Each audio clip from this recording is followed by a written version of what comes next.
If it appears like the same way, then turn off stream and restart.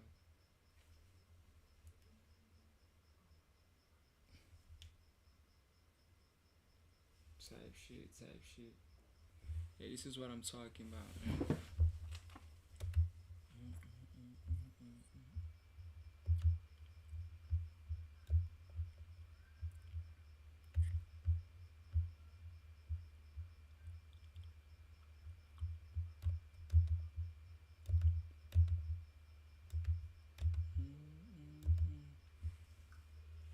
Let me switch up the name though.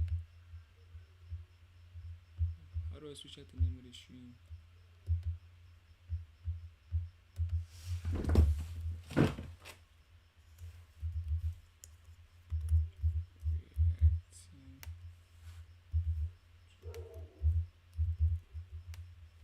Reacting to vids. Yeah, I fuck with that title. Fucks with that title. Shout out you guys, what's popping? It's your boy FIIENT. Donna Sekasi 1496. If you guys are new to the channel, be sure to subscribe to the channel. We drop content daily and we go live every single day. What's good, you guys? What's good? What's good, y'all? Y'all good? Y'all nah. This shit updated or what? Sweet.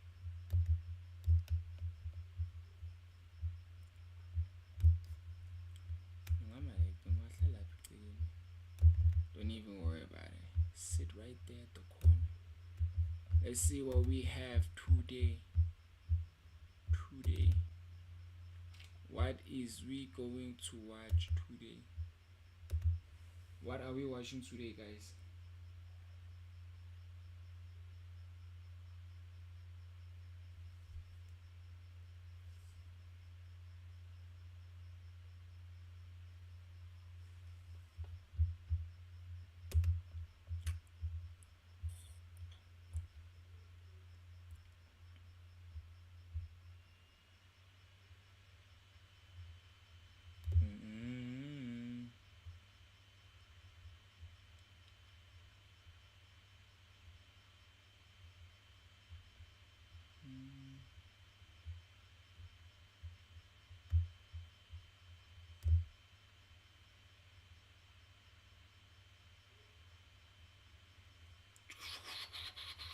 What to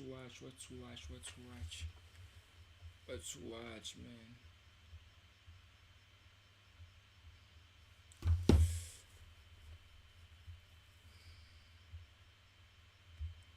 This video looks interesting. Let's watch this video. There's a toddler skull in South Africa with 2 holes punched through the eye sockets. The holes match eagle talons perfectly, which means that sometime in prehistory, a massive bird dropped out of the sky, grabbed this toddler by the face, and flew off with them. You know this happened because bones don't lie. That's the thing about prehistoric deaths. We have receipts with bite marks that line up with specific predator jaws, cut marks from stone tools on human bones that show that someone was butchering their neighbors, arrows that are still embedded in rib cages from 13,000 years ago. This isn't speculation. This is forensic evidence. It gets so much worse than an eagle attack. Hold up, I wanna put the chat in my view. Hold up, let me do this real quick.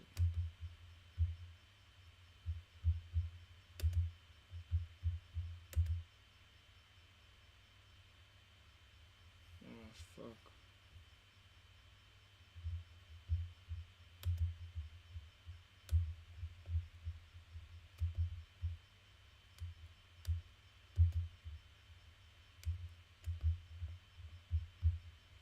That means let's open up a new shit.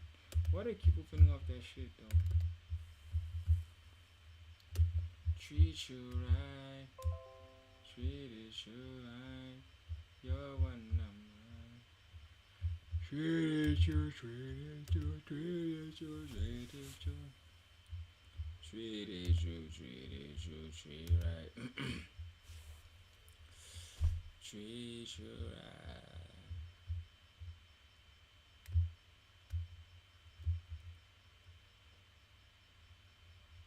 Drowned in shit? What you mean drowned in shit? You, just you, building your Hey, shut up. The unluckiest disasters in history. The sinking of the RMS Empress of You ever have one Iron. of those awkward encounters in a grocery aisle where you face off against a stranger coming at you in a clash of cards? You gotta make a split decision on which way you're gonna go. You go one way, they go the same, so you switch it Shut up, up, but they Shaw. also switch it up, and it's just like, come on, man, pick a freaking side. You almost immediately remedy the situation and go about your ways, exchanging a glanceless slight chuckle or a death stare depending on your personality type. But imagine this same situation with two giant fucking ships and zero visibility. That's exactly what happened with this ship, the RMS Empress of Ireland. The Empress was a British-built transatlantic ocean liner owned by the Canadian Pacific Railway. She was tasked with carting immigrants and cargo across the ocean between Great Britain and Canada. Across her 8 years of voyages, the Empress and her crew successfully completed 95 skips across the pond, Yeah. bringing about 119,000 rascals westward to the Great White North and sending about 68,000 over the horizon. But voyage number 96 proved to be the liner's last. Carrying nearly 1,500 passengers and crew, including newly promoted Captain Henry George Kendall on his very first voyage commanding her, Yo. the Empress of Ireland departed from Quebec City in the late afternoon on Yo, May that's sucker, 28, that's sucker love 1914, right there. heading down the St. Shout out Lawrence you guys. River, Be sure where to she get would them then subs sail up. It's into your the boy Atlantic towards FYIEND. Liverpool Don't and ask guy UK. Just before 2 C1496. a.m. the next We morning, out the here, Empress y'all. of We Ireland out had here. approached the mouth of the river, What's heading for good, open chat? What's ocean. good, The chat? crew had observed the lights of an incoming ship, the Norwegian SS Storstad. The Storstad was a cargo ship, structurally reinforced to be able to cut through icy waters while bearing immense cargo loads. What's On good, this chat? venture, the Storstad was hauling roughly 10,000 tons of coal. Although dark, the weather was perfectly clear, allowing each ship to spot the other a few miles off of their respective starboard sides. At their current headings, each ship looked like they would safely pass each other with a few miles of buffer. No problem. But then, of course, there was a problem. A thick-ass fog rolled in right as both ships approached. Now, neither ship could see the other, so they had to resort to using their foghorns to communicate their actions. The Empress sounded 3 short blasts. Being cautious, Captain Kendall ordered the Empress full astern, meaning that the engines would be thrown in reverse to slow the ship down to a gradual stop until the fog had lifted and both ships could safely pass unobstructed. The assumption here was that the opposing vessel, the Storstad, would hear the Empress's plan to stop and wait out the fog and hopefully do the same.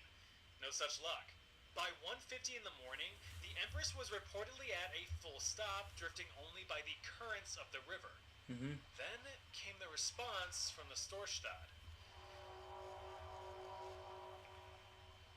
A single prolonged blast indicating that it was still traveling, but this blast was loud, much louder than it should have been.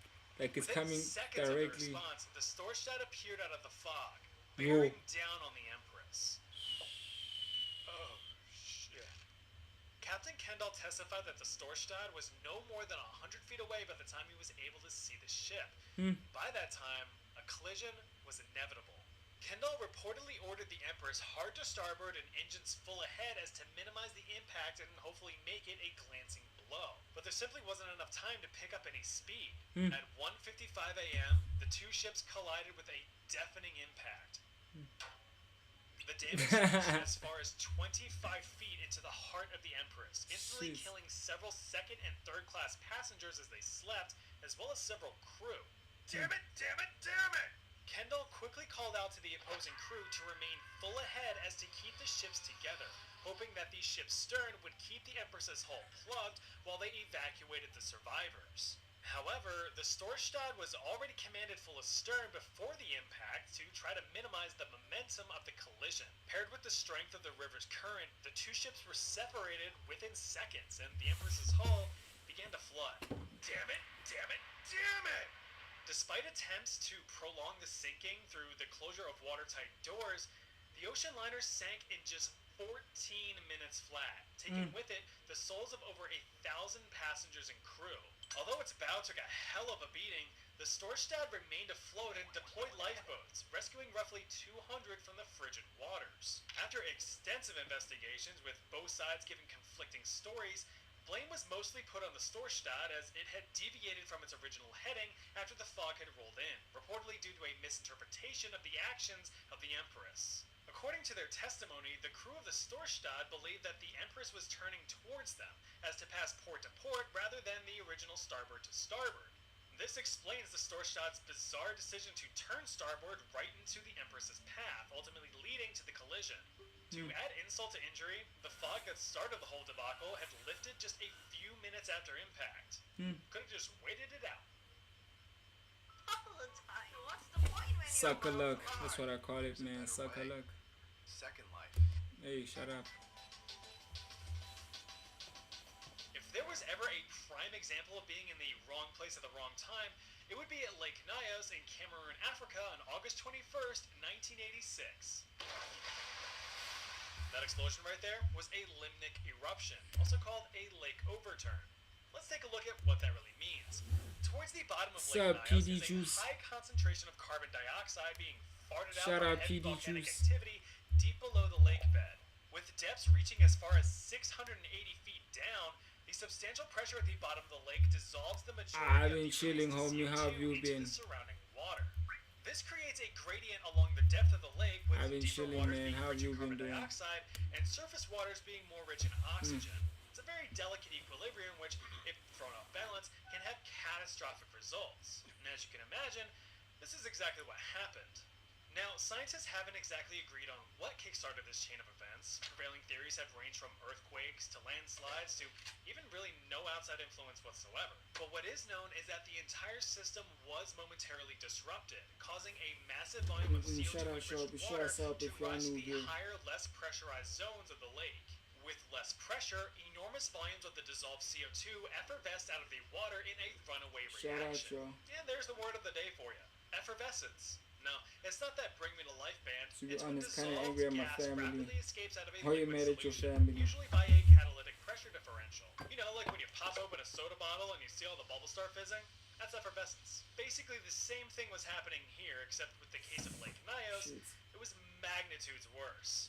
At 9:30 at night on August 21st, 1986, it's estimated that as much as 300,000 tons of carbon dioxide, along with various volcanic gases like sulfur dioxide and hydrogen sulfide, erupted from the depths of Lake Nyos. The sudden extreme displacement of water What's caused happening? the level of the lake to Where drop am I by at your about 4 family? feet, and the force of the explosion completely leveled the Oh, trees in the wow, surrounding tired as area. fuck. The now escaped dense gas quickly formed a thick fog that crept along the surface of the water and spilled down the hillside.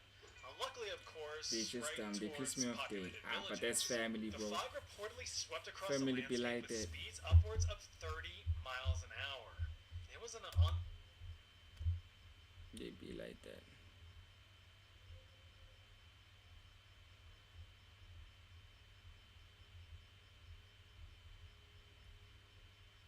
They got railed.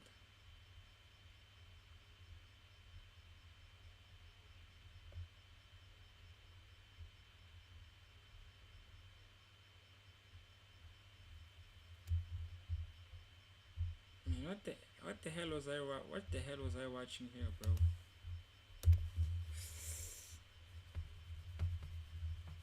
Ah, that's family though. Just a bunch of low IQ people.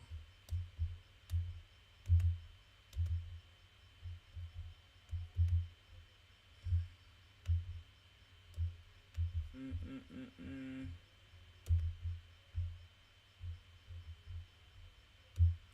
Stay in Jersey. I stay in the East End. Stay in the East End of Jersey. I don't watch movies, to be honest, bro.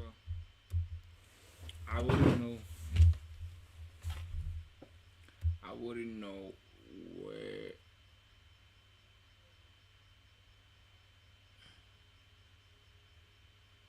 I wouldn't know where to like watch.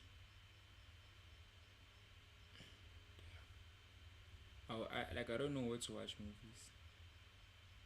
To keep it as that.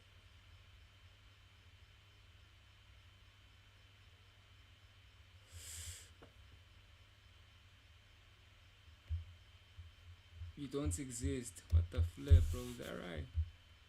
Yeah, that's crazy. Hold up. Mm-hmm. Let's check out the chat.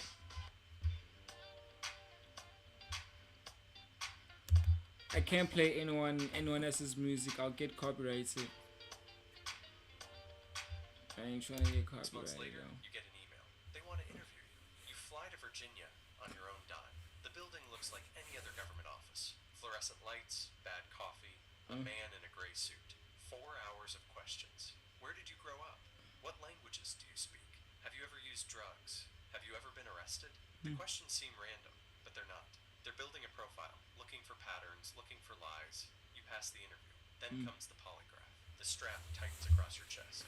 2 sensors clipped to your fingers. A blood pressure cuff squeezes your left arm until your hand starts to tingle. The room is small, white walls, fluorescent light, no windows. The only things inside What's are happening, yo? a chair and a man whose face gives away nothing. Fuck. Have you ever committed a crime you weren't caught for? Your heart rate spikes, and the machine records it. Your breathing shifts, and the machine records that too. The machine cannot actually detect lies. It measures stress, arousal, discomfort, but it cannot distinguish between a liar and a nervous person telling the truth. You don't know that. Shout out, And make because you make don't good know, damn. you confess. Small things. Wait, stupid but other things, people things do. you buried so deep you forgot they were there. You confess Yeah, dog. because the Other machine people, they feels don't like have you an should. official And the man artist behind account. They it just have a knows. YouTube 3 channel weeks account. later, Mine is an a letter official artist arrives. account. You've been accepted into the clandestine service So, trainee yeah. program. Welcome to the CIA. Level 2, the trainee. They send you. Yeah, to I've seen other Camp people Peary, do it, but Virginia. The that's locals them. call it the farm. It's 9,000 acres of woods, swamps, and training facilities surrounded by fences, topped with razor wire and armed guards at every gate. Officially, it's a Department of Defense research facility. Unofficially, for the next 18 months, this is your Yeah. home. At 5 in the morning, your feet hit the ground before your brain catches up. A 5-mile run through Virginia fog so thick you can taste the moisture in it, followed by breakfast that's fast, silent, and functional. You sit in classrooms learning about foreign governments, terrorist organizations, and intelligence tradecraft. Tradecraft is the CIA's word for spy skills. You learn how to spot surveillance, a car that's been behind you for 3 turns, a woman reading a newspaper who glanced at you twice, a man at the cafe whose coffee hasn't moved in 40 minutes. You learn to identify the pattern behind the pattern. You learn how to disappear. You duck into a department store through the ground floor, take the escalator to the 3rd floor, move through women's clothing, past the fitting rooms, down the service corridor, and out through the loading dock. A car is waiting with the engine running. 30 seconds later, you're gone. The tail is still circling the block. You learn lock picking on embassy-grade deadbolts, safe cracking on government vaults, how to plant a listening device. Ah, where man, you this were shit's never still supposed to enter, kind of, and leave it's no kind of evidence still you kind of, were I don't there. have any How to photograph games a here. classified document in 4 Oh, seconds so much I have to and fix slide it here, back bro. into the folder as though nothing happened. Then comes the part they don't put in the recruitment materials. You learn how to recruit assets, which is their word for convincing people to betray their countries. You study psychology, manipulation, persuasion. You learn the 4 motivations: money, ideology, coercion, and ego. Mice. Everyone fits into one of these categories. Your job is to figure out which one and exploit it. You run practice operations in nearby cities: Richmond, Norfolk, Washington. Your instructors play the role of foreign intelligence Shout out, officers trying Brody. to catch you. If they catch you, you fail. If you fail too many Shout out for times, subbing, you're Brody. out. The washout rate is 40%. Some people crack under the pressure. Some can't handle the deception. Some buckle under psychological exercises that include sleep deprivation, staged interrogations, and 72 hours of gaslighting to determine whether you can still function when reality itself feels unreliable. The ones who survive aren't necessarily the smartest or the strongest. They're the ones who can compartmentalize, who can do something terrible at 9 in the morning and sit down to dinner with their families at 6 as though nothing happened. They're the ones who can build a wall between who they are and what they do, and never let anyone see where the door is. You graduate in the top 15% of your class. Yo. They give you a badge and a cover identity. You are now a CIA operations officer. Your real career is about to begin. Level 3, the case officer. Your first posting is an embassy in Eastern Europe, a former Soviet bloc country where the walls still carry the memory of who built them. Officially, you're a political attach. Your name is on a diplomatic list. You attend diplomatic functions in uncomfortable suits, making small talk with people you're secretly evaluating as potential targets. I don't have any Unofficially, games. You're a spy. Every handshake at every reception is an evaluation. Every conversation over warm champagne and cold canapes is an interview the other person doesn't know they're having. You scan the room, running 4 calculations at once. Who has access? Who has weakness? Who has motive? Who can be turned? You study targets the way a surgeon studies an x-ray, examining habits, routines, debts, addictions, family problems, political frustrations. You catalog vulnerabilities the way a locksmith catalogs tumblers. Everyone has a mechanism. Everyone can be opened. Your first recruitment takes 8 months. He's a mid-level bureaucrat in the foreign ministry. He has access to diplomatic cables. He has gambling debts. You approach him at a casino. You buy him drinks. You become his friend. You loan him money to cover his losses. Then you loan him more, then more. By month 6, the loans total $50,000, a manufactured dependency constructed cent by cent. He cannot repay it. He knows it. You know it. Neither of you says it aloud. By month 8, you ask him for a favor. Just a few documents. Internal memos. Nothing important, or so you tell him, and so he tells himself.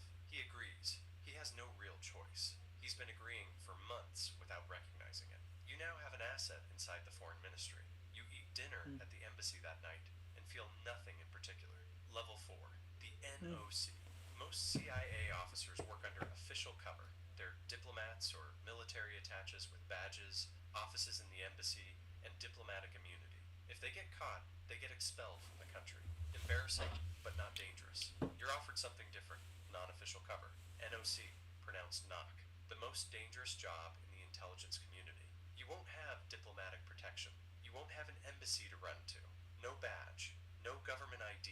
Nothing connecting you to the United States government. That's crazy. That's just crazy. If you get caught, you're on your own. The CIA will deny you exist. The State Department will deny you exist. The President will deny you exist. You'll be prosecuted under local laws. In some countries that means prison. In others, torture. In others, a bullet in the back of the head and an unmarked grave. You say yes. They build you a legend, their word for a fake identity. You're now a businessman. You work for a consulting firm that doesn't actually do any consulting. It's a CIA front company with real offices, real employees, real clients. None of them know who you really are. You live your cover 24 hours a day. Your neighbors think you're a management consultant. Your girlfriend thinks you travel for work. Your parents think you quit the government years ago. The only people who know the truth are your handlers back at Langley. All communication goes through dead drops. A chalk mark on a wall.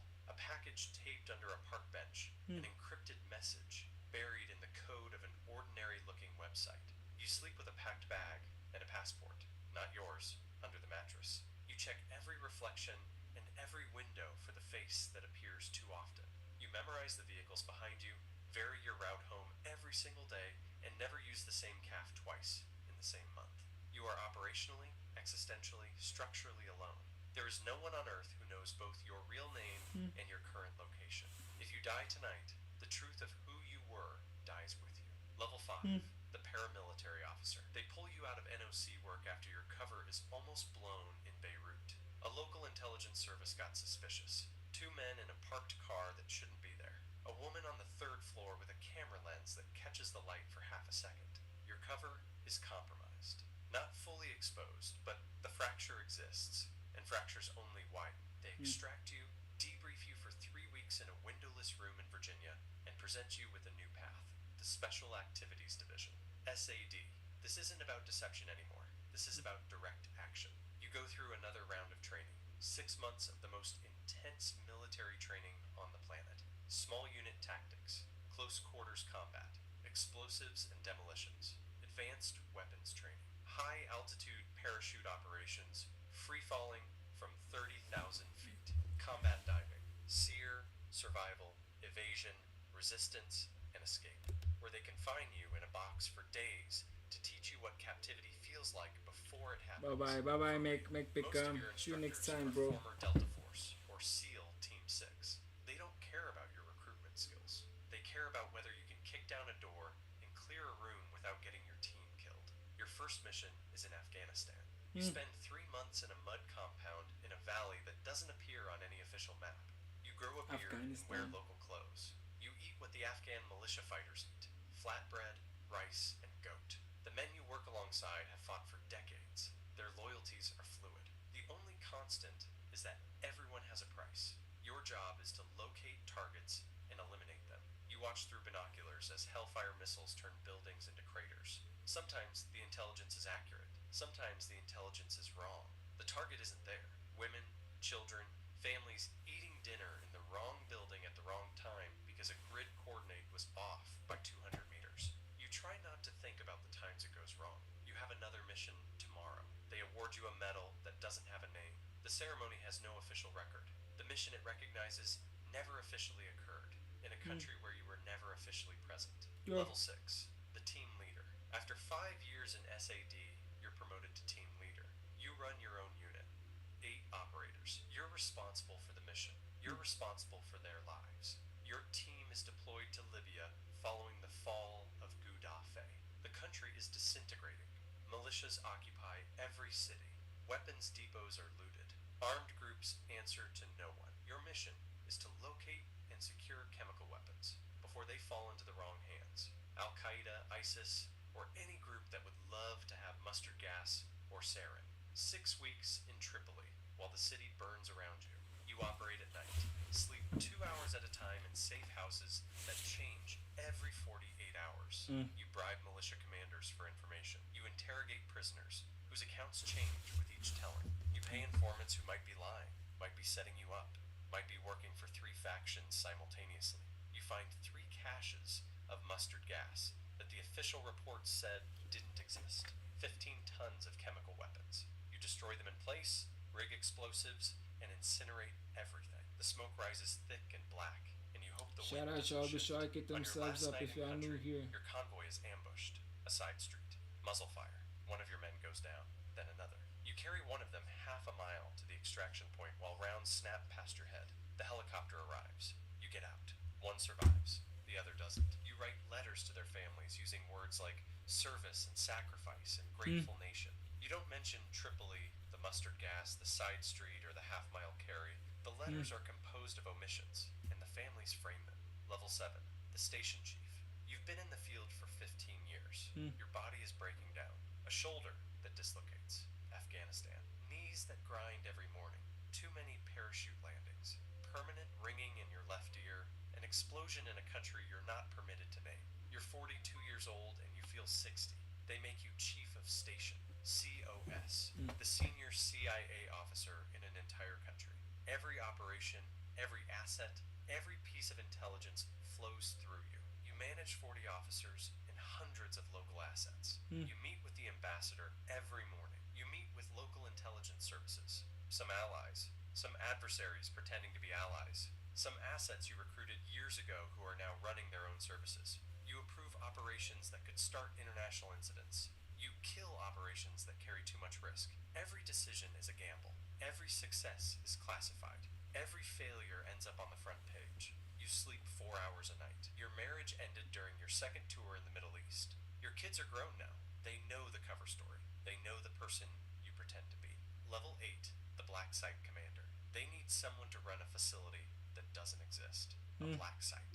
In a country that will deny it's there. Inside, there are cells. The prisoners are high-value detainees, terrorist leaders, bomb makers, financiers, couriers. They were captured in raids across a dozen countries. Never formally arrested. Never appeared before a judge. No lawyers. No rights. No official existence. As far as the world knows, they vanished. Your job is to extract intelligence from them. Enhanced interrogation. A phrase designed by lawyers to occupy the space between what the law prohibits and what the government requires. Sleep deprivation lasting 72 hours or more. Stress positions held until muscles fail, and then held longer. Waterboarding.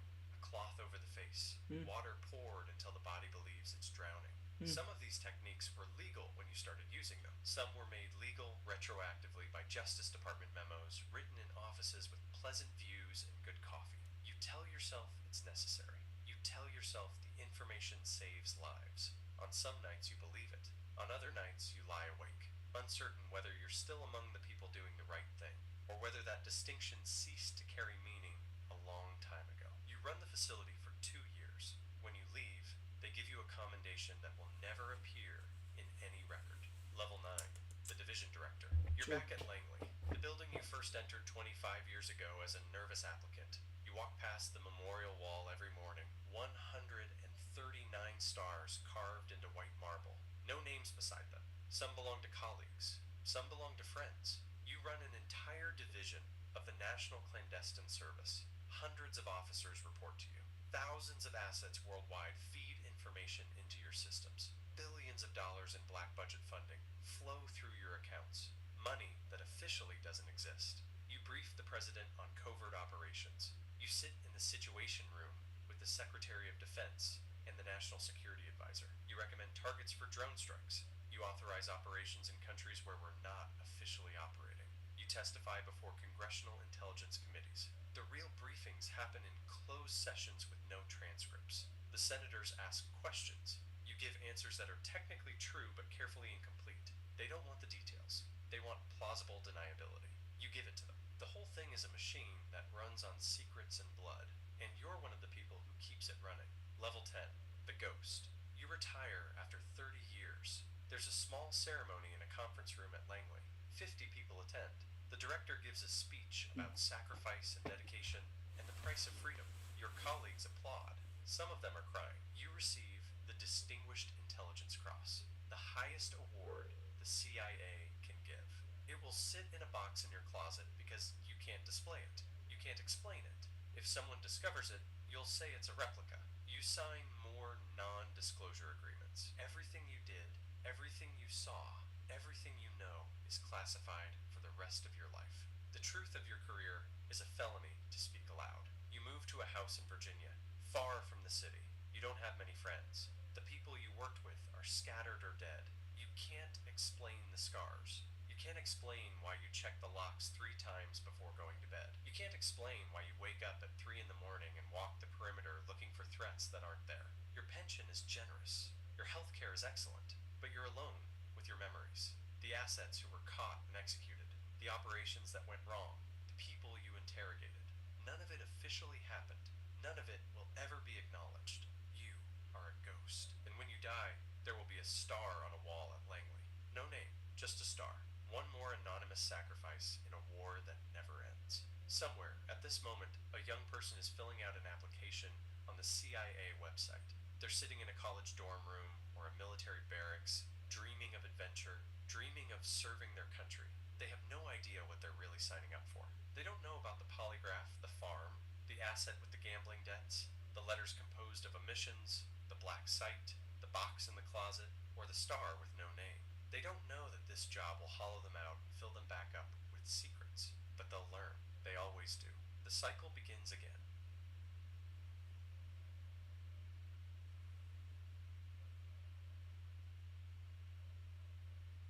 I spent the last 3 years staying underground bunker. Oh, so it's real. Do whatever it takes to protect what I've built. It's never just about the bunker.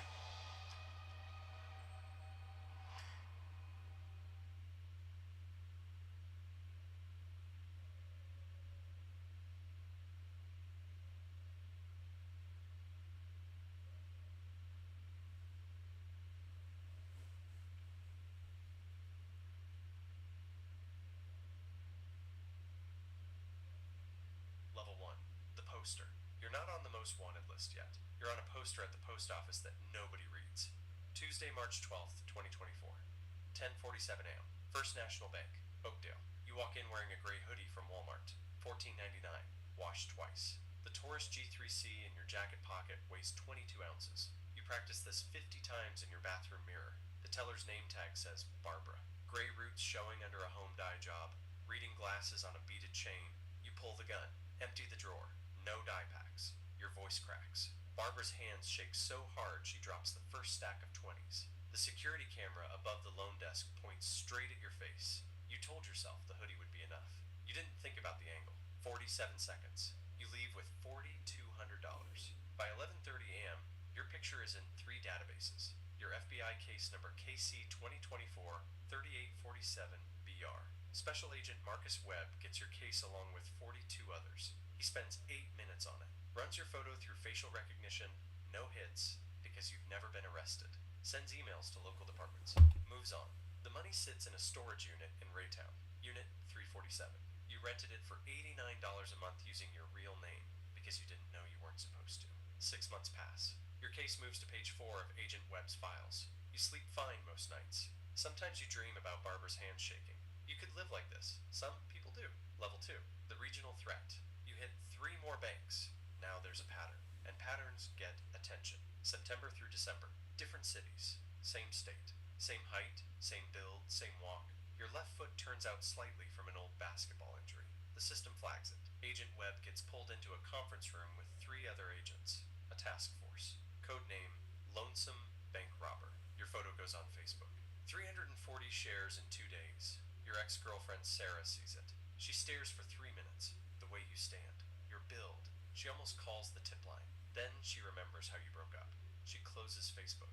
But your phone already betrayed you. You used it driving through Warrensburg, checking satellite view of banks on Google Maps. Your phone pinged the tower at 3:47 p.m. The FBI pulls tower data. There are 4,200 phones in the radius. They're running algorithms. You're on page 63 of that list. You won't be for long. Level 3. The federal priority. You graduate to violent crime. Everything changes. 5th robbery. There's a security guard. You didn't know there'd be a guard. You pull the gun. Don't move. He moves. His hand goes to his hip. A .38 revolver in a leather holster older than you are. You fire. The sound is impossibly loud. Your ears ring. The guard stumbles back, hits the wall, slides down. Blood spreads across his tan uniform shirt. Allied Security Services patch on his shoulder. You don't remember deciding to pull the trigger. Your hand just did it. The guard survives. Bullet through his shoulder. 3 hours of surgery. He'll keep the arm. He'll never work security again. He'll have nightmares about the sound of the gun. I'm flipping the rest of his asleep, life. lol. You're not just a bank robber anymore. Nah, guys, let's call it a night, yo. I'm flipping asleep right now, yo. Fuck, bro. Guys. Shout out Pablo.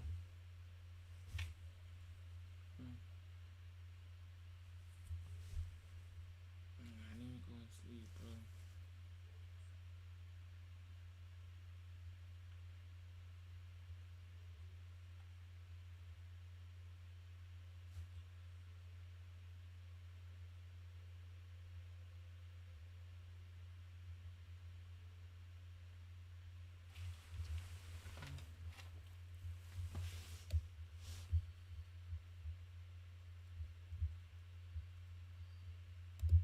You're an attempted murderer. The task force triples. Your photo goes on billboards. I-70, I-35, Highway 50. Armed AND dangerous.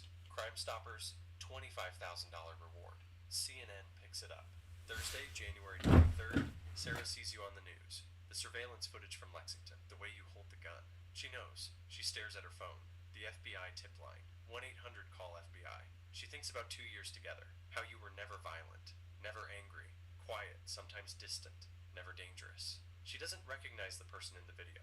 She makes the call, gives them your name, your address, your brother in Tulsa. The storage unit, she helped you move boxes there 3 years ago. She still remembers the unit number, 347. She's crying when she hangs up. By 8:30 p.m., agents cut the lock on Unit 347. $32,900 in vacuum-sealed bags.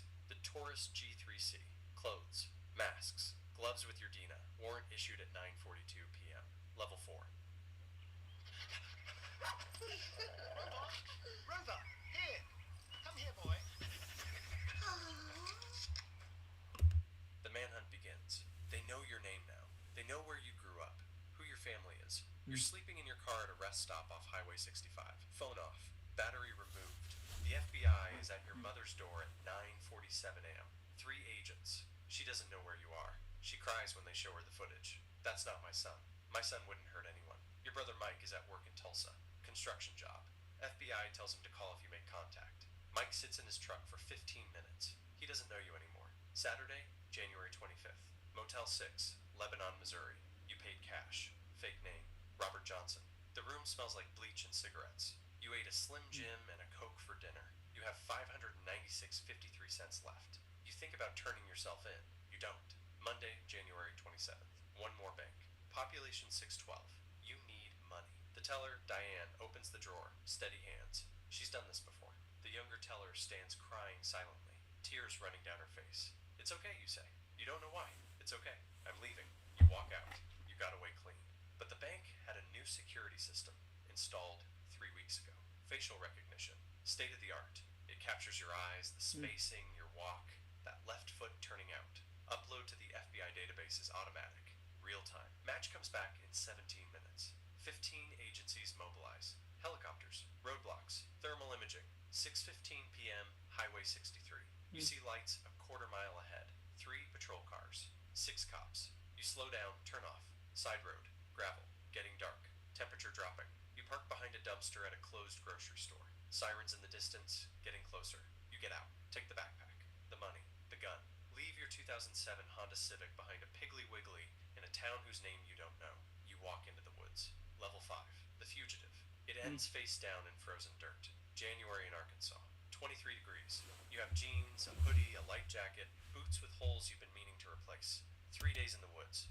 Fires you extinguish before dawn, terrified of the smoke. Granola bar rationed to half a day. Water bottle freezes. You melt snow in your hands and drink it, knowing it's dropping your core temperature, but having no choice. On the 3rd night, you break into a farmhouse. Warm inside. Canned soup, crackers, peanut butter. You eat standing at the counter. Can't stop. Eat until you're sick. Throw up in the sink. Eat more. You sleep for 14 hours. Next afternoon, a neighbor drives by. Too slow. Looking at the house like something's wrong. You leave immediately. The FBI finds your car. They know you're on foot. They know you're close. Dogs. Bloodhounds. 4 of them, starting at your car, picking up your scent through miles of forest. You hear them before you see them, baying in the distance, getting closer. You run. Your body is shutting down. Haven't eaten in 20 hours. Feet bleeding.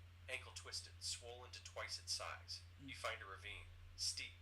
Slide down. Your ankle screams. You lie at the bottom of a frozen creek bed, staring up at bare branches. The dogs arrive. Then tactical units. Men in body armor. Hands up.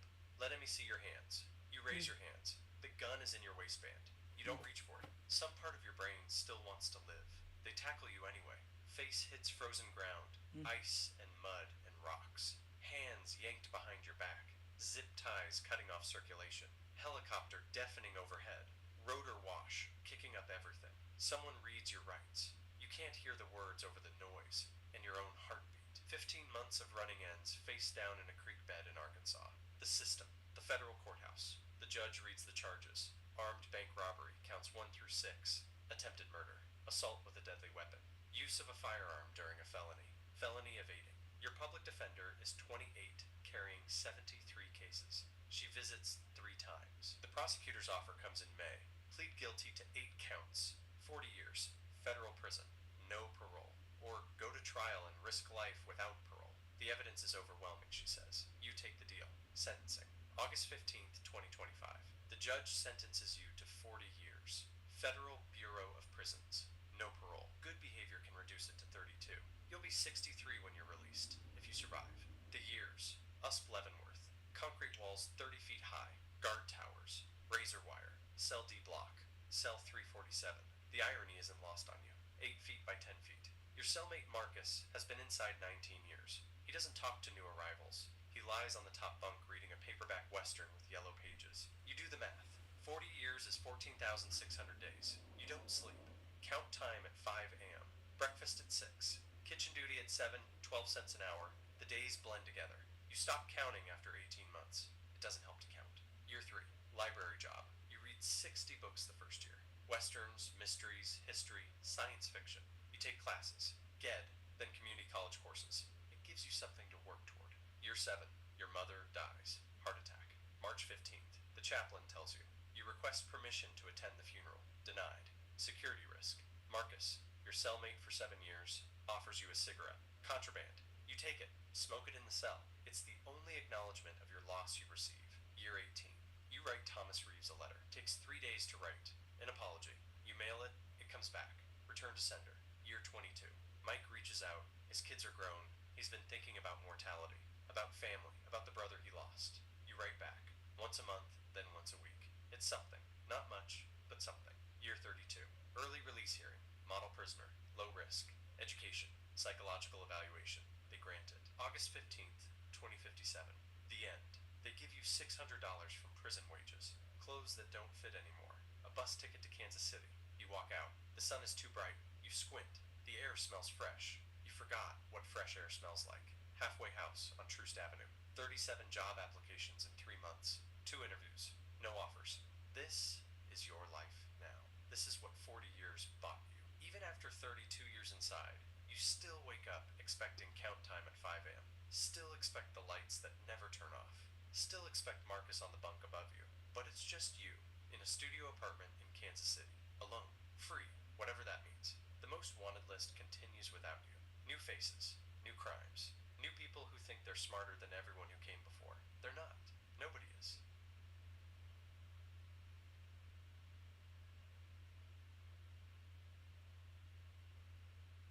Level 1, the associate. You graduate top of your class at Harvard Law. The offers come, every white shoe firm on Wall Street. You choose Sullivan and Cromwell. $215,000 to start. Your father made $52,000 the year he retired. Your office is on the 47th floor, 6 feet by 8 feet. No window. The fluorescent lights hum at a frequency that gives you headaches. You bill in 6-minute increments. 0.1 hours. Your entire life measured in 0.1 hours. You work 100-hour weeks. Sometimes you sleep under your desk. There's a shower in the basement. Other associates have toothbrushes in their drawers. This is normal. This is what you signed up for. Your first real case. Nova Farm versus Consolidated Plaintiffs. 2,847 people claiming the company's diabetes drug caused heart attacks. Your job is document review. 14,000 internal emails. You read them in a windowless conference room that smells like stale coffee and desperation. Email from March 2019. Subject line, Phase 3 cardiac events. The VP of Research writes, we're seeing elevated MI rates in the 60-plus cohort. Statistically significant. Recommending we halt trials. Response from the CFO. 4 minutes later, revenue projections don't support a halt. Let's wait for more data. They waited. 16 months. 347 people died while they waited. You know, because you built the spreadsheet. The company settles for $1.8 billion. Sounds massive until you read the earnings report. They made $34 billion in profit from that drug. Nobody goes to prison. The CEO retires with a $60 million package. You get a $45,000 bonus. Pays off a third of your student loans. You tell yourself, this is how it works. The system. You're not wrong. Level 2, the partner. 5 years in. They make you partner. Junior partner. But the title's real. Your salary jumps to $680,000. You move into an apartment in Tribeca that costs what your parents paid for their house. You still work 90-hour weeks. You have a specialty now. High net worth crisis management. Rich people problems. A tech billionaire's son, 24 years old, kills a cyclist in Palo Alto. Blood alcohol, 0.19. You get the call at 11 p.m. You're on a plane by 1 a.m. By dawn, you've talked to 3 witnesses. By noon, 2 of them remember the cyclist swerving into traffic. Tragic accident. The 3rd witness? She's got a DUI from 2015 and credibility issues. The civil suit settles for $4 million. The kid does 200 hours of community service. He's back in Ibiza by summer. You bill $340,000 for 6 weeks of work. A hedge fund manager's wife finds his second phone. Second life. A woman in Boston. 2 kids. House and her name. You negotiate the divorce. The NDA is 47 pages long. She can't tell her therapist. Can't tell her priest. Can't write about it in her private journal, technically.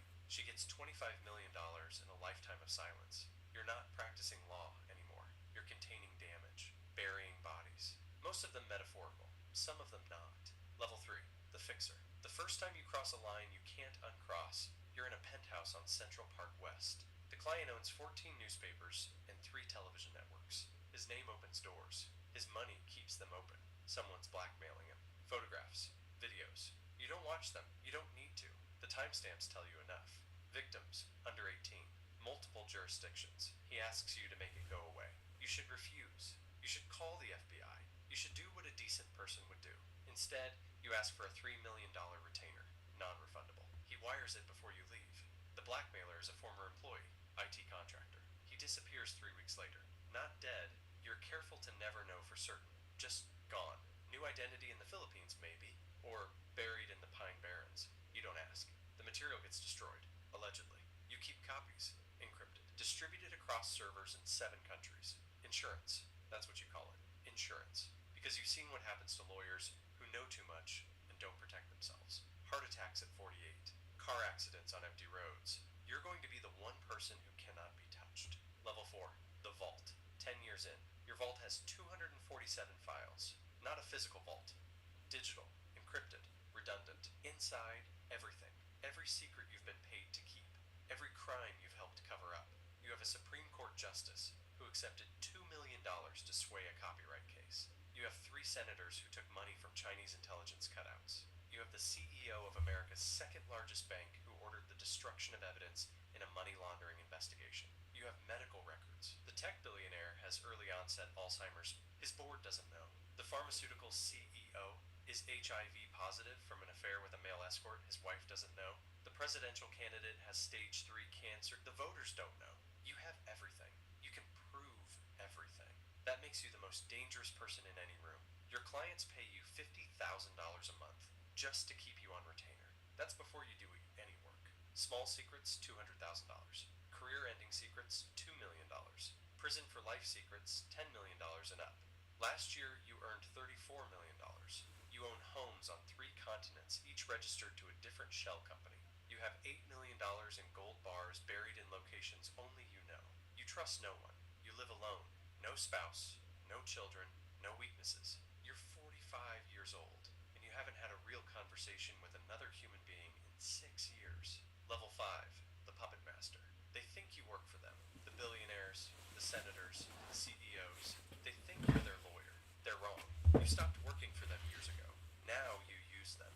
Their money, their access, their secrets. You've manipulated stock prices with carefully timed leaks. A pharmaceutical company's drug trial fails. You know 3 days before the press release. You short the stock.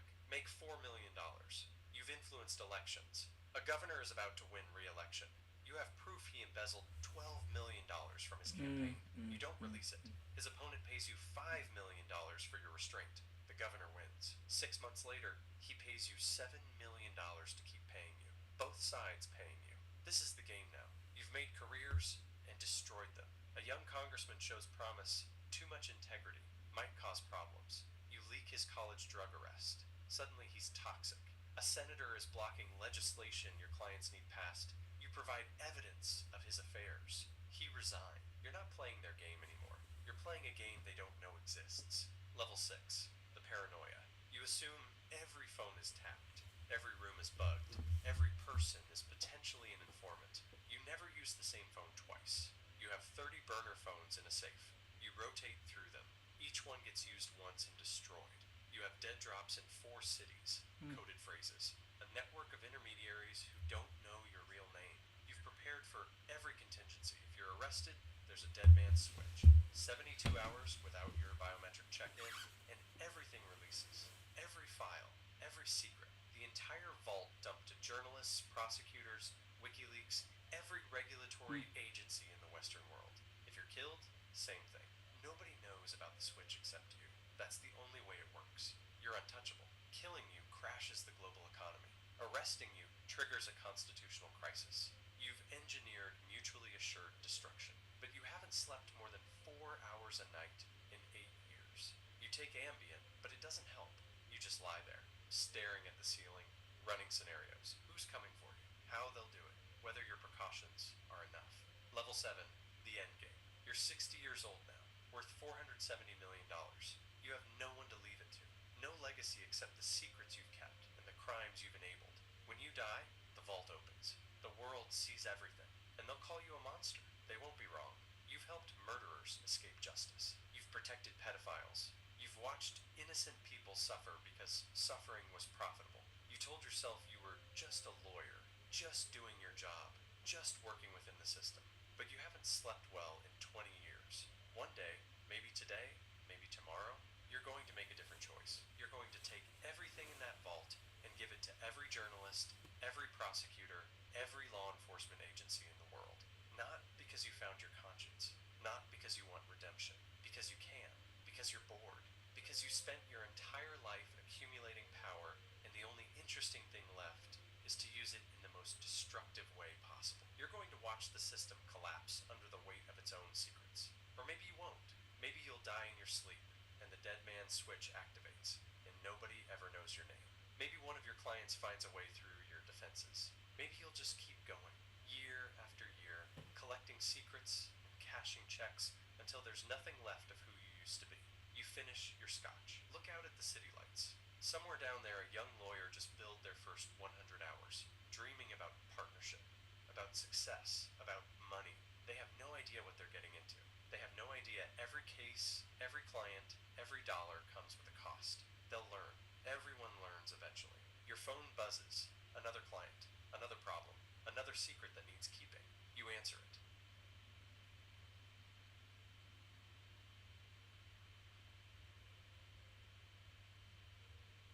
You grow up in Bensonhurst, Brooklyn.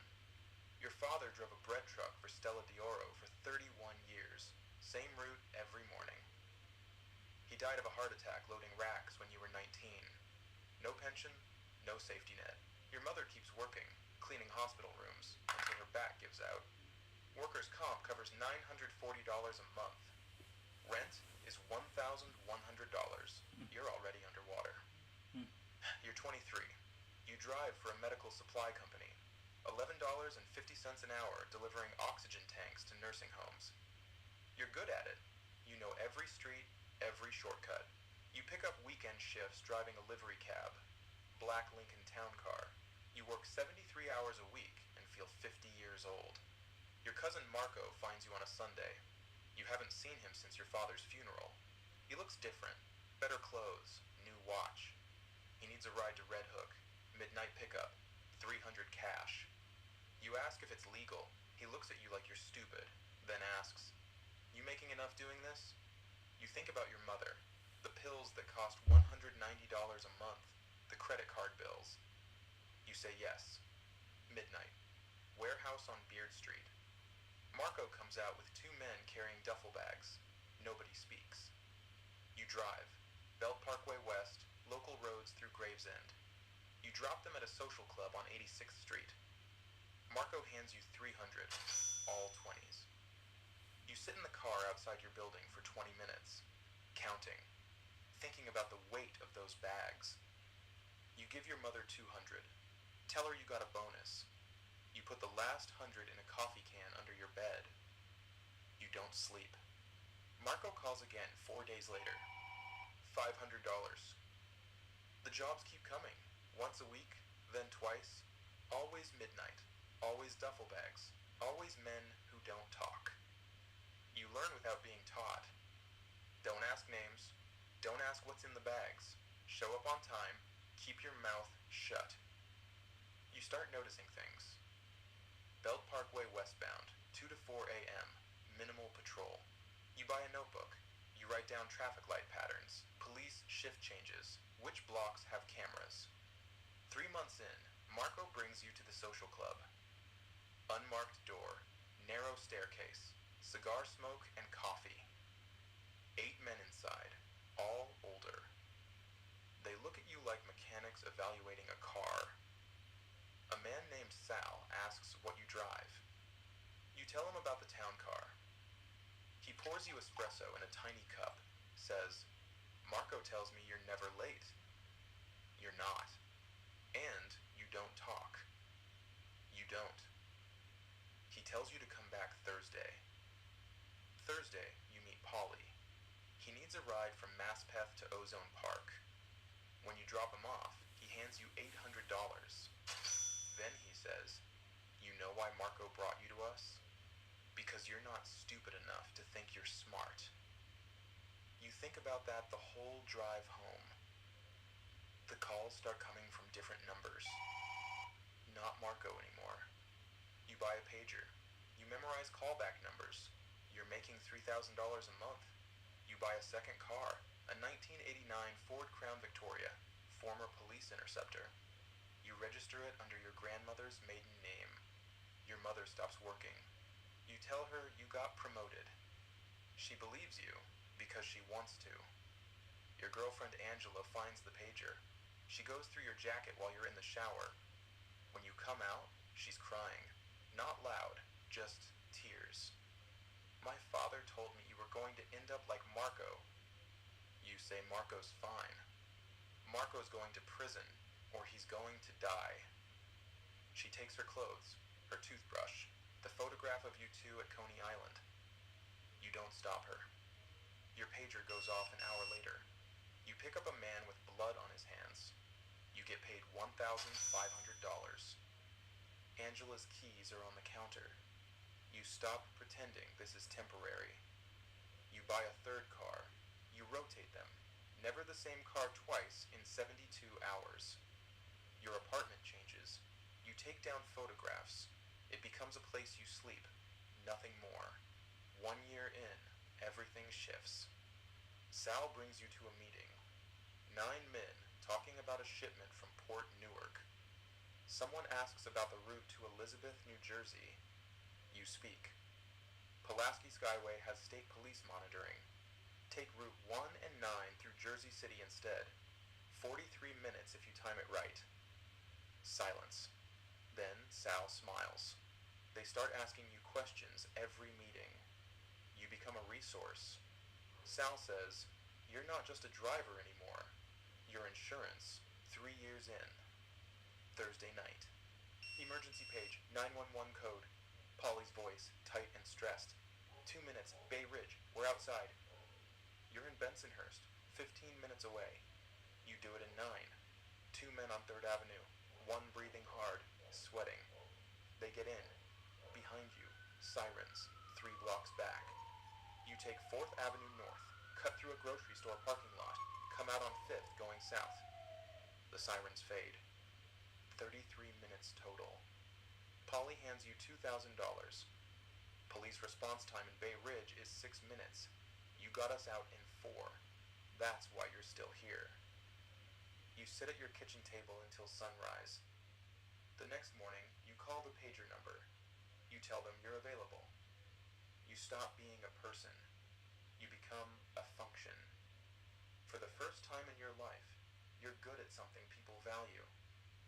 You meet Lisa at a diner on Avenue U. Late nights after jobs. She works there, goes to community college for nursing. She asks you out. You try to fit into her normal life. Dinners, movies, meeting her friends. But you can't turn it off. You're watching exits, counting time. She notices. You're not really here, are you? One night she asks, "What do you really do?" You're tired of lying. "I drive for people who do things you don't want to know about." She goes quiet. "Are you in danger?" "No." "Are you putting me in danger?" "No." She leaves. You go back to the diner once. She brings you coffee. Doesn't sit. "I hope you figure out whatever you're doing before it's too late." You never go back. 4 years in. You're at the club with Sal and Polly. They're talking about a driver from the 80s. Name was Vinny. Reliable. Never late. Drove for 12 years. Then his daughter got leukemia. Needed treatment every Tuesday and Thursday. Vinny couldn't drive those days. They replaced him. Vinny tried normal work. Delivery truck.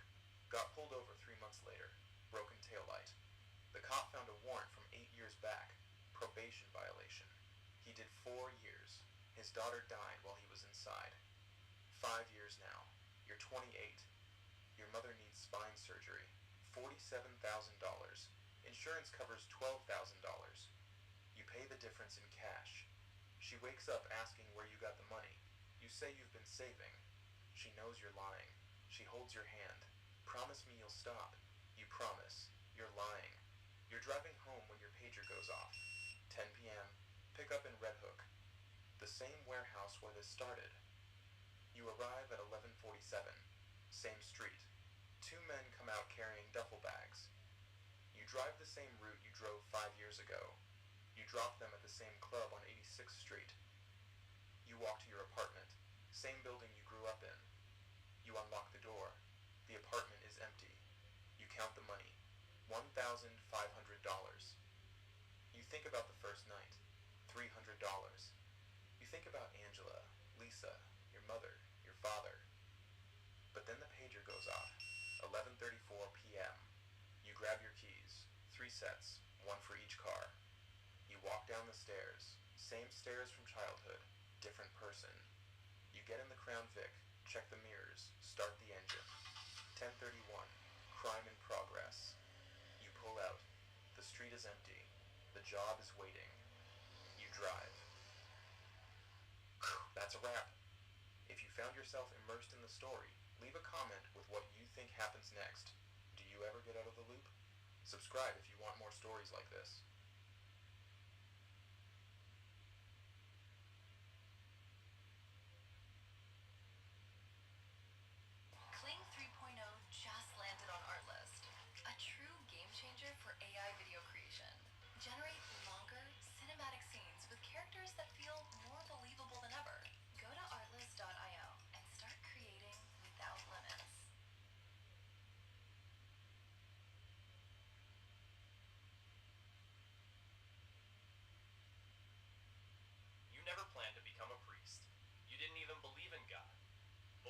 banks started asking too many questions about your cash flow.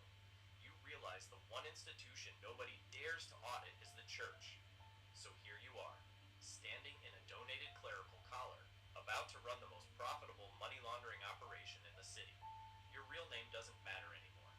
To your congregation, your Father Michael, a humble servant who showed up 6 months ago to revive a dying parish in the poorest neighborhood imaginable. The church was perfect, crumbling walls, a leaky roof, and exactly 4 elderly parishioners who showed up on Sundays. The diocese was so desperate they didn't even run a proper background check. They just handed you the keys and prayed you'd work a miracle. You did, just not the kind they were hoping for. The operation is elegant in its simplicity.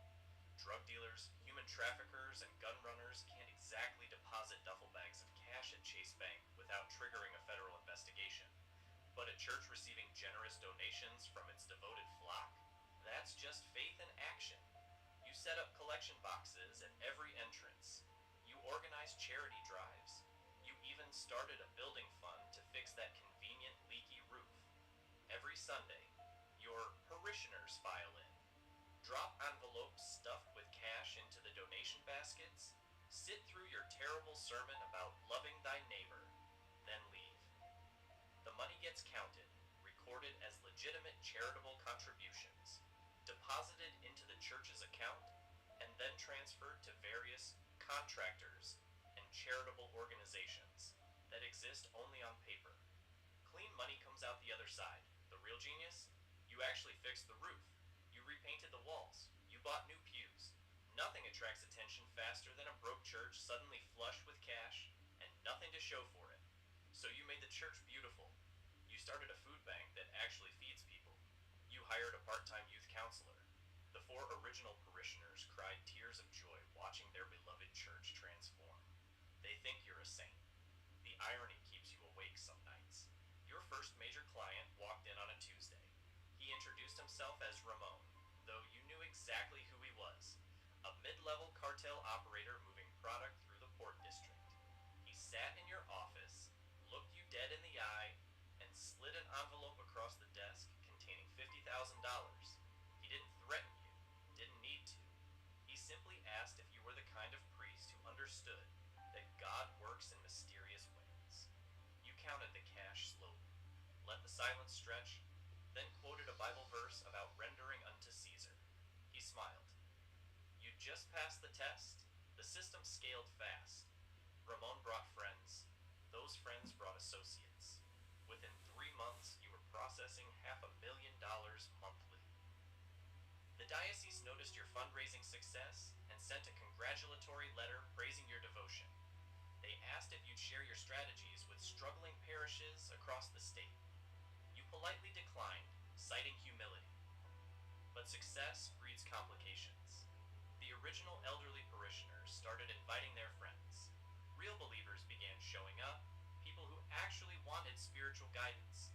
You found yourself conducting genuine baptisms, hearing confessions, counseling couples through marital problems. The absurdity wasn't lost on you.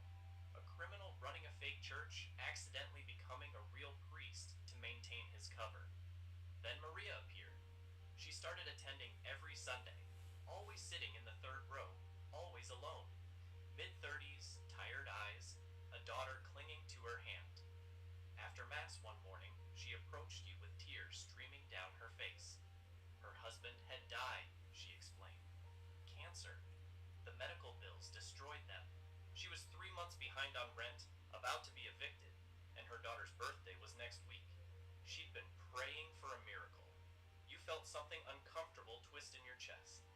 This woman was exactly the kind of person your operation was built to ignore. She had nothing you needed. Helping her offered 0 profit. The smart play was a sympathetic smile and a referral to social services. Instead, you heard yourself telling her to wait. You went to the church safe, pulled out $2,000 from the week's donations, and handed it to her in an envelope. You told her it was from the Emergency Assistance Fund. She collapsed into sobs, calling you an angel sent from heaven. That night, Ramon showed up unannounced at your residence behind the church. He'd heard about your charitable donation. He wasn't pleased.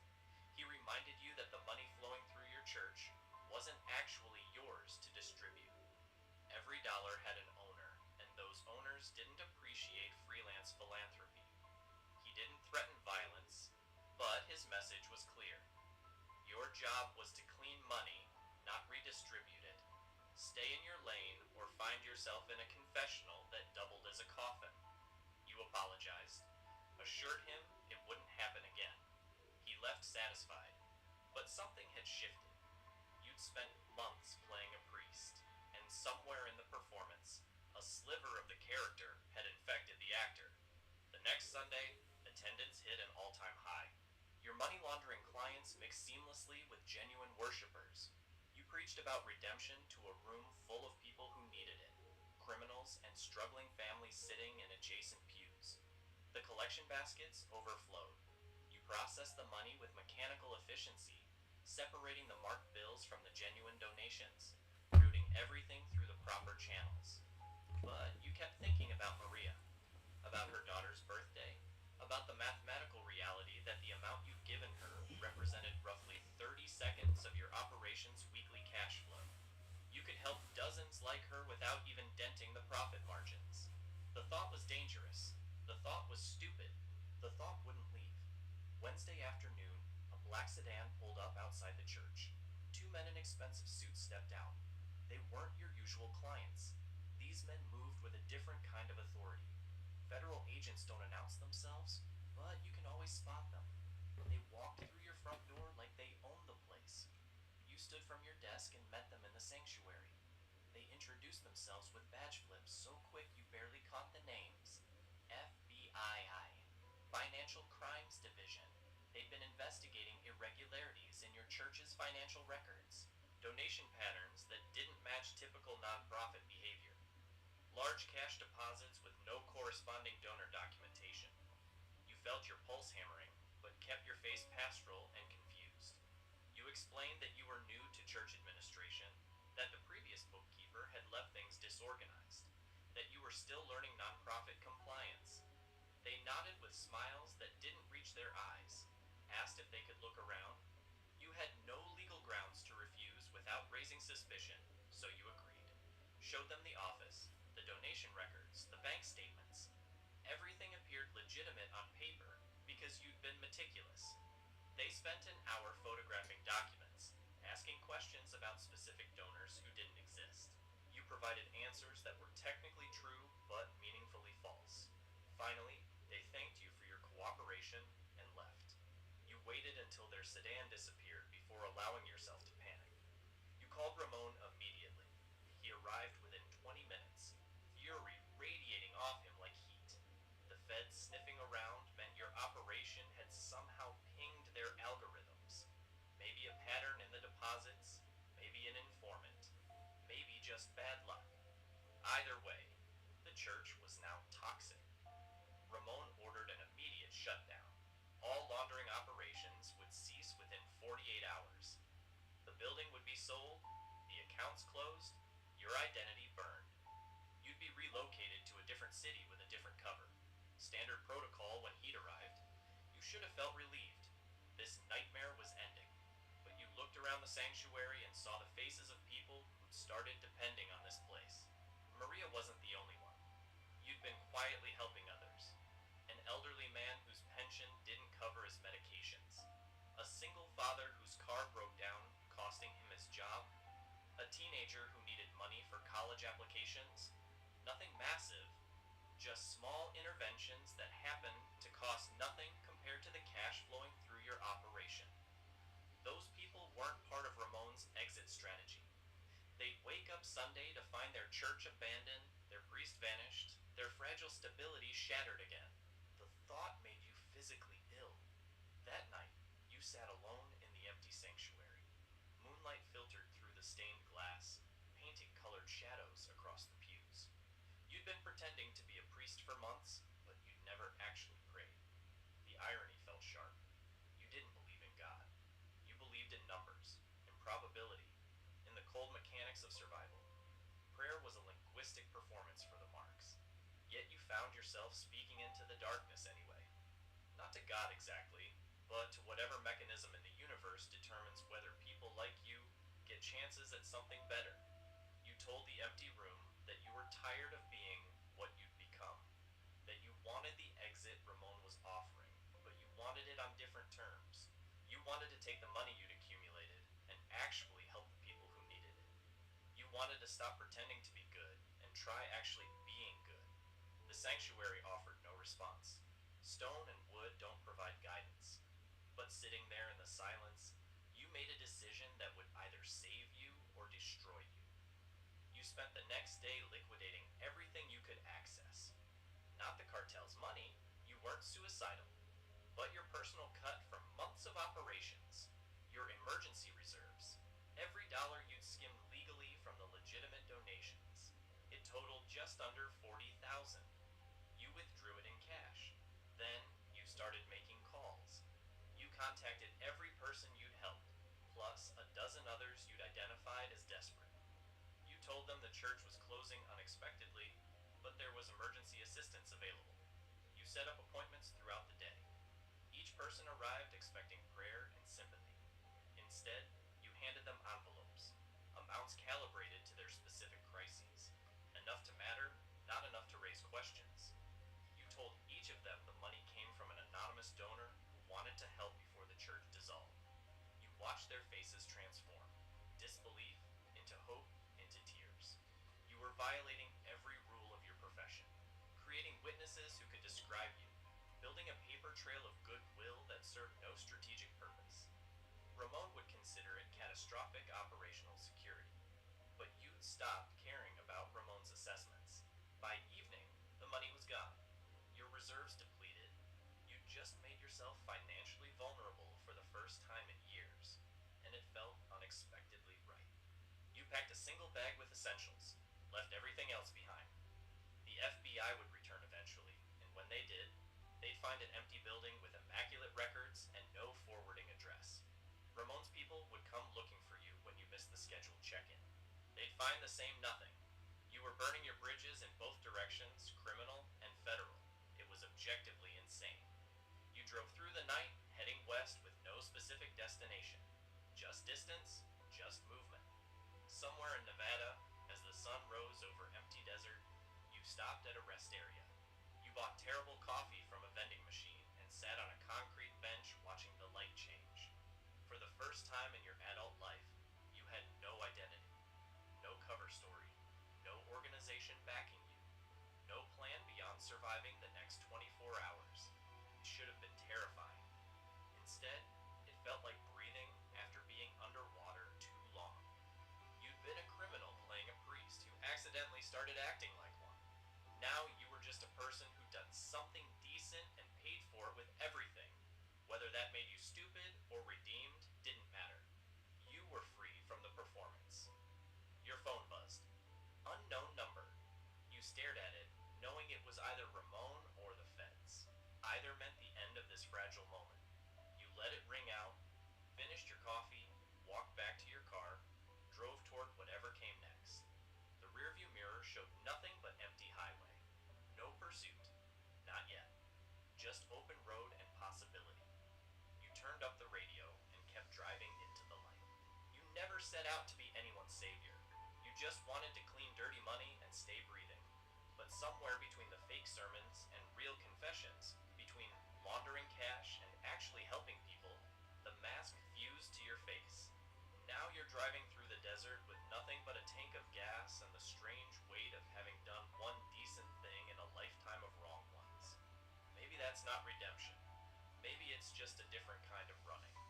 Either way, the road stretches out ahead, and for once, you're not looking back.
You're staring at a bank statement that shows more zeros than your government salary should ever produce.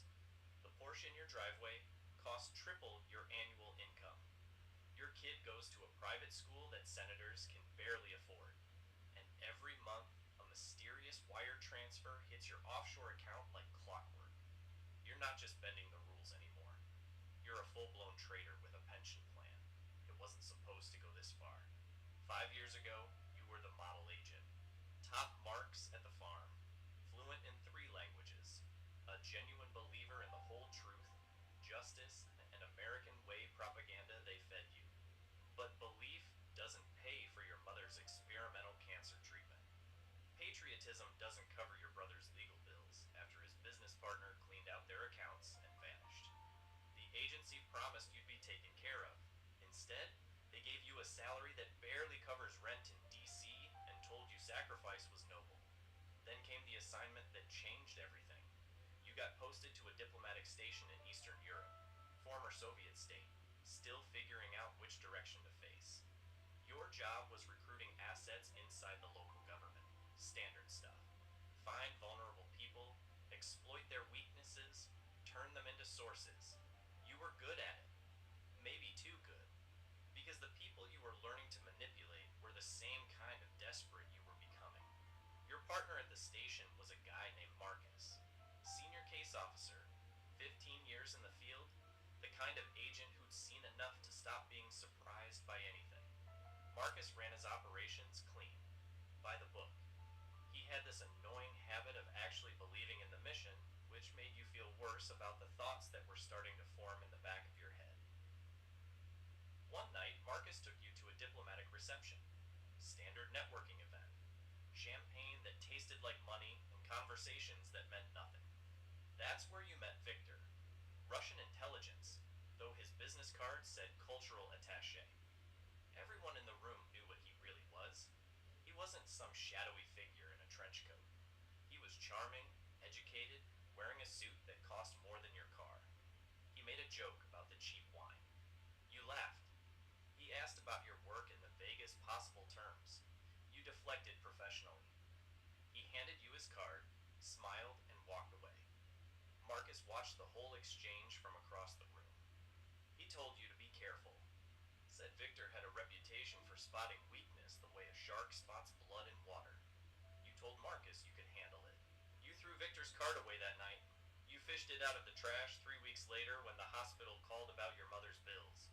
The first meeting was innocent enough. Coffee at a cafe in Vienna during a layover. Victor asked nothing classified. He wanted to know about workplace culture, bureaucratic frustrations, the kind of stuff you'd complain about to any friend. He listened like a therapist.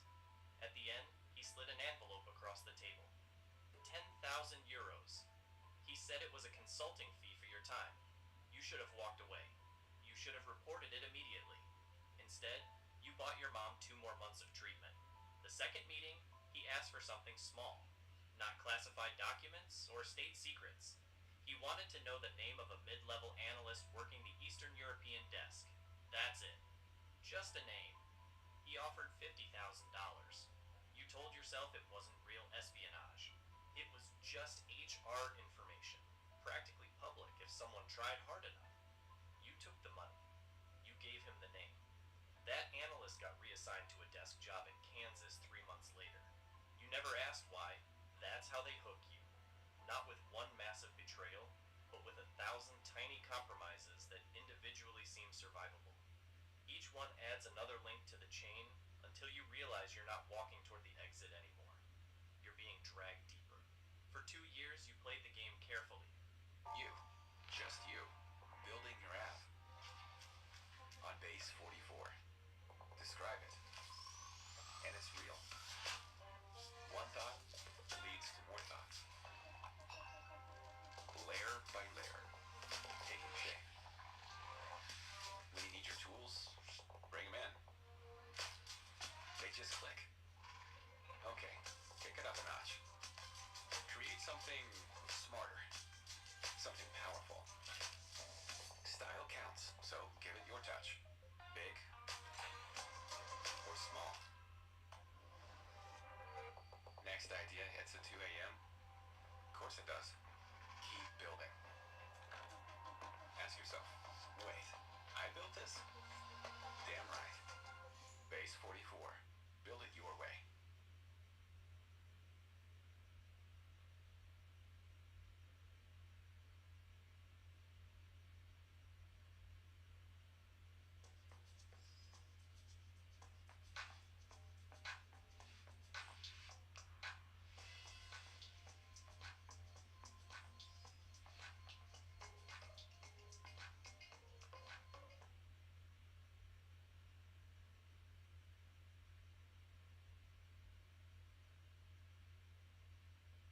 You fed Victor intelligence that seemed important but was actually outdated or partially declassified. You gave him names of agents who were about to retire anyway. You provided reports on operations that had already been compromised through other channels. You convinced yourself you were running a controlled burn, taking the money while minimizing actual damage. You were the smartest person in the room, playing both sides. Meanwhile, Marcus kept being Marcus. Solid, reliable, annoyingly moral. He started noticing things. Not the money, you were careful about that, but the way you disappear for a few hours during assignments. The way your reports sometimes omitted details that should have been there. The way you'd get quiet after certain phone calls. One night over drinks at a bar near the station, he looked at you and said something that hit like a bullet. He said you'd changed. Said you used to be the guy who stayed late to get things right. Now you were the guy who left early and hoped nobody noticed. You laughed it off. Told him he was getting paranoid in his old age. He didn't laugh back. Just finished his drink and said he hoped you knew what you were doing. The look in his eyes told you he already suspected something. He just couldn't bring himself to believe it. Then the agency started an internal mole hunt. After a series of blown operations in Eastern Europe, counterintelligence launched a sweep. Mandatory polygraphs for everyone with access to certain programs. Financial audits disguised as routine security updates. The walls started closing in. You watched colleagues you'd known for years get escorted out by security, their careers vaporized overnight. Some were guilty. Most were just unlucky enough to have a suspicious pattern in their metadata. You passed your first polygraph through sheer preparation. You controlled your breathing. You focused on technical truths.